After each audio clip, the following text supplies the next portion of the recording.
was in the last stage of COPD with lungs and got a double lung transplant from Miss Cindy's son.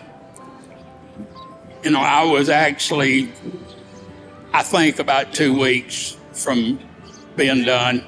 We'd done planned my funeral, and I was on 15 liters of oxygen at rest. And so it was just a blessing for me, and I know it's tough on you, Cindy, and your family, but it just meant to be. That's all we can say.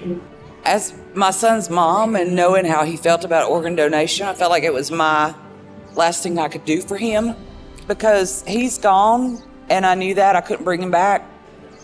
But to be there and witness what he wanted from the time he was 9 years old to be an organ donor, to see it actually come to fruition, and to hear the story, exactly all the details of how bad Mr. Billy's situation was and how much better his life is now, that I'm very interested in.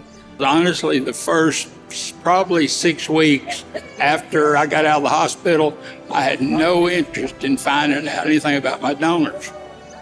And I just woke up one morning, just like you flipped a switch, and I was like, I want to know. Right before we met, my wife looked at me and she said, "You're not saying anything. What's wrong?" And I said, "I don't know." And she said, "Are you scared or nervous?" I said, "Yes," to both. I didn't know what to expect.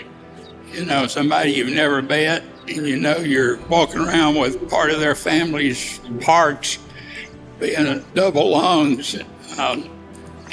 But it's been a blessing. May of this year, May 26, will be 3 years since my transplant.